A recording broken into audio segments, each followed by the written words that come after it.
नमस्कार साथियों, एक बार फिर आप सभी का स्वागत करते हैं AP education centre YouTube channel पर। तो मेरे प्यारे साथियों, आज इस वीडियो का टॉपिक रहेगा विश्व का इतिहास। तो मेरे प्यारे साथियों, इस वीडियो में जितने भी प्रश्न लिए गए हैं सभी प्रश्न जो है आपके रेलवे एग्जाम में पूछे गए प्रश्न हैं। तो अगर आपको वीडियो पसंद आए, अच्छी लगे तो वीडियो को लाइक कर दीजिएगा और साथ ही साथ चैनल को भी सब्सक्राइब कर लीजिएगा, क्योंकि मेरे प्यारे साथियों इस चैनल पर आपको रोजाना जो है टॉपिक वाइज क्लास कराई जाती है, जो आपके आने वाले एग्जाम के लिए महत्वपूर्ण रहता है। चलिए मेरे प्यारे साथियों, पहला प्रश्न आपकी स्क्रीन पे है। पहला प्रश्न है, संयुक्त राज्य अमेरिका का कौन सा राज्य पहले रूस का भाग था? मैं आपको बता दूं कि इस वीडियो में जितने भी प्रश्न लिए गए हैं, अगर दोस्तों आपको किसी भी प्रश्न का आंसर पहले से पता रहता है तो अपना इसको कमेंट बॉक्स में जरूर दीजिएगा, ठीक है। तो चलिए इस प्रश्न का सही आंसर देने का प्रयास करिएगा। संयुक्त राज्य अमेरिका का कौन सा राज्य पहले रूस का भाग था? तो दोस्तों ये अलास्का था। आपको बता दें दोस्तों कि अलास्का वर्तमान में संयुक्त राज्य अमेरिका का घटक राज्य है, परंतु 1867 ईस्वी से पूर्व यह सोवियत संघ का भाग हुआ करता था। दोस्तों पूर्व में इसे रूस के स्वर्ग नाम से संदर्भित किया जाता था दोस्तों, ठीक है। यानी इस प्रश्न का जो राइट आंसर बनेगा दोस्तों ऑप्शन डी अलास्का। चलिए अगला प्रश्न दोस्तों है, निम्नलिखित में से किसका संबंध भारतीय स्वतंत्रता संग्राम से नहीं है? चलिए इस प्रश्न का सही आंसर देने का प्रयास करिएगा मेरे प्यारे साथियों। निम्नलिखित में से किसका संबंध भारतीय स्वतंत्रता संग्राम से नहीं है? तो दोस्तों ये न्यू डील। बता दें कि न्यू डील का संबंध आर्थिक महामंदी से उबरने के लिए अमेरिकी राष्ट्रपति रूजवेल्ट ने 1933 से 1938 के बीच न्यू डील नामक कार्य योजना की घोषणा की। यानी इस प्रश्न का जो सही आंसर बनेगा दोस्तों ऑप्शन बी न्यू डील। चलिए दोस्तों नेक्स्ट क्वेश्चन है, ईरान का प्राचीन नाम क्या है? तो दोस्तों ईरान का प्राचीन नाम फारस है। दोस्तों आपको बता दें कि ईरान को सन 1935 तक फारस के नाम से भी जाना जाता था। ईरान जम्बू द्वीप के दक्षिण पश्चिम खंड में स्थित है, जिसकी राजधानी दोस्तों तेहरान है। यहाँ का प्रमुख धर्म दोस्तों इस्लाम है। यानी ऑप्शन ए फारस ये आपका बिल्कुल सही जवाब हो जाएगा। बांग्लादेश किस दिन को अपना स्वतंत्रता दिवस मनाता है? बहुत ही अच्छा प्रश्न है दोस्तों। बांग्लादेश किस दिन को अपना स्वतंत्रता दिवस मनाता है?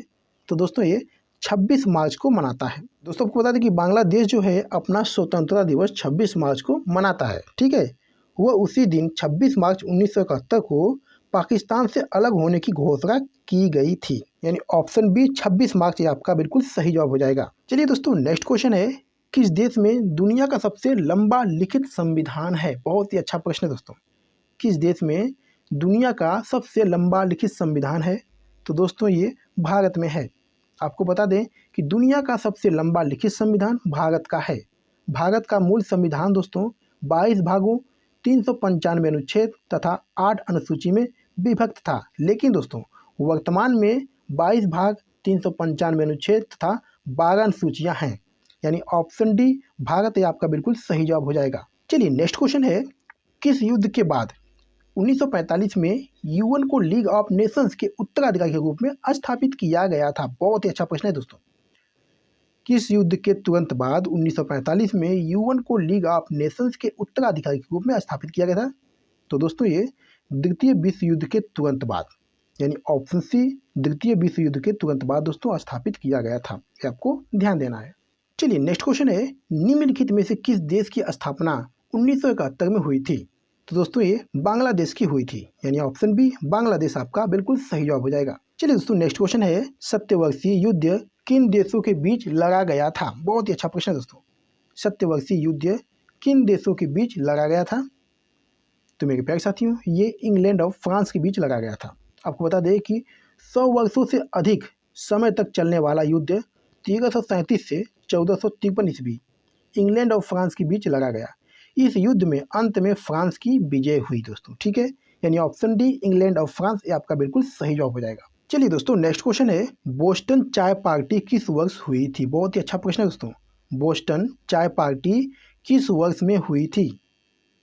तो दोस्तों ये 1773 ईस्वी में हुई थी। चलिए दोस्तों आपको महत्वपूर्ण पॉइंट बता दें, इस घटना का नायक सैमुअल एडम्स था।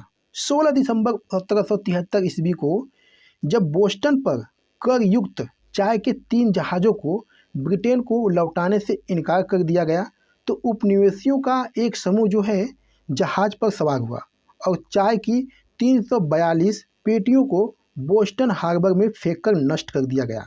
ये घटना दोस्तों अमेरिकी इतिहास की एक प्रमुख घटना है। इस घटना को बोस्टन टी पार्टी कहते हैं दोस्तों, ठीक है। यानी इस प्रश्न का जो राइट आंसर बनेगा दोस्तों ऑप्शन डी बनेगा 1773 में, ठीक है।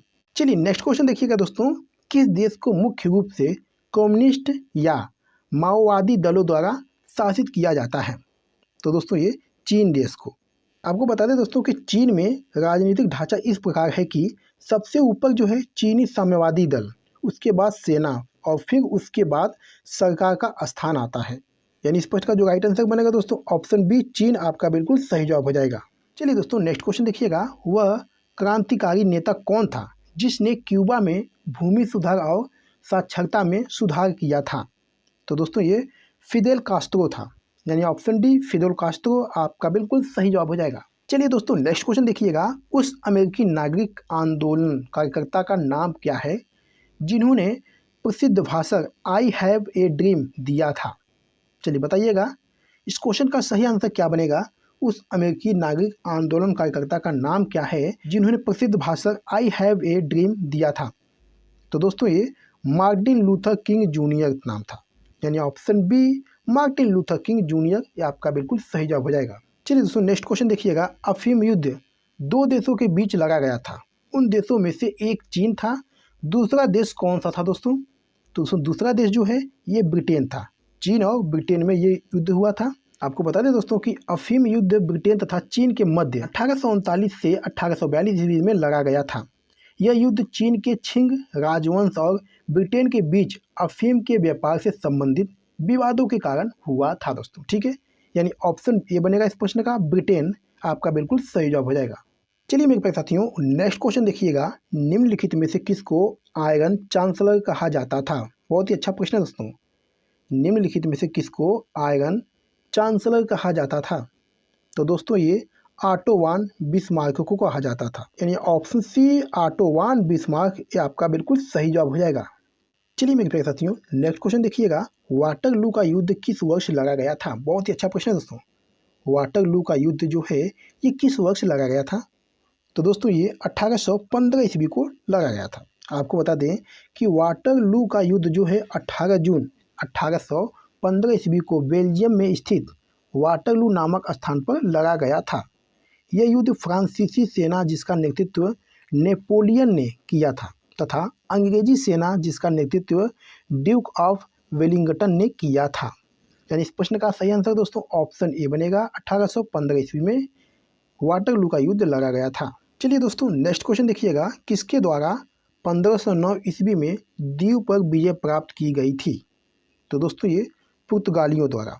यानी ऑप्शन डी पुर्तगालियों ये आपका बिल्कुल सही जवाब हो जाएगा। चलिए मेरे प्यारे साथियों नेक्स्ट क्वेश्चन देखिएगा, भूटान पर कूच बिहार के एक राजा संगलदीप द्वारा शासन या नियंत्रण कब किया गया था? Very very important question.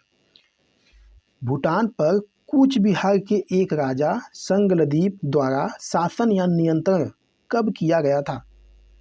तो मेरे प्यारे साथियों ये 7वीं शताब्दी ईसा पूर्व के आसपास किया गया था। यानी ऑप्शन ए 7वीं शताब्दी ईसा पूर्व के आसपास ये आपका बिल्कुल सही जवाब हो जाएगा। चलिए दोस्तों नेक्स्ट क्वेश्चन देखिएगा, किस देश का स्वतंत्रता दिवस 4 जनवरी को मनाया जाता है? किस देश का स्वतंत्रता दिवस 4 जनवरी को मनाया जाता है? तो दोस्तों ये म्यांमार देश का मनाया जाता है। यानी ऑप्शन बी म्यांमार ये आपका बिल्कुल सही जवाब हो जाएगा।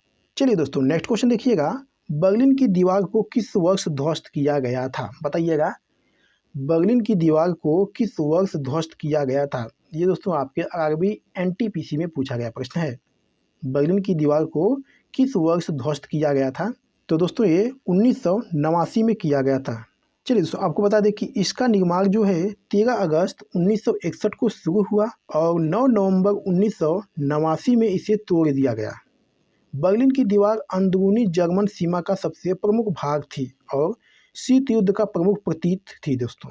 यानी ऑप्शन बी हो जाएगा इस प्रश्न का बिल्कुल सही जवाब। चलिए मेरे प्यारे साथियों इस वीडियो का लास्ट क्वेश्चन है, द्वितीय विश्व युद्ध में दुश्मन की पनडुब्बियों को ट्रैक करने के लिए विकसित प्रौद्योगिकी कौन सी थी? तो दोस्तों ये सोनार थी। आपको बता दें कि सोनार एक तकनीक है जो नौचालन जल के अंदर संचार करने तथा जल के अंदर या सतह पर वस्तुओं का पता लगाने के लिए ध्वनि संचरण का उपयोग करती है। यानी ऑप्शन बी बनेगा सोनार, ये आपका बिल्कुल सही जवाब हो जाएगा। तो मेरे प्यारे साथियों, वीडियो कहीं पर समाप्त करते हैं। आज की वीडियो में बस इतना ही। अगर आपको वीडियो पसंद आई है, अच्छी लगी है, तो वीडियो को लाइक कर दीजिएगा और साथ ही साथ चैनल को भी सब्सक्राइब कर लीजिएगा, क्योंकि दोस्तों इस चैनल पर आपको रोजाना जो है टॉपिक वाइज क्लास कराई जाती है, जो आपके आने वाले एग्जाम के लिए बहुत ही महत्वपूर्ण रहता है। तो चलिए फिर मिलते हैं आपसे अगली वीडियो में किसी महत्वपूर्ण टॉपिक पे। तब तक के लिए धन्यवाद।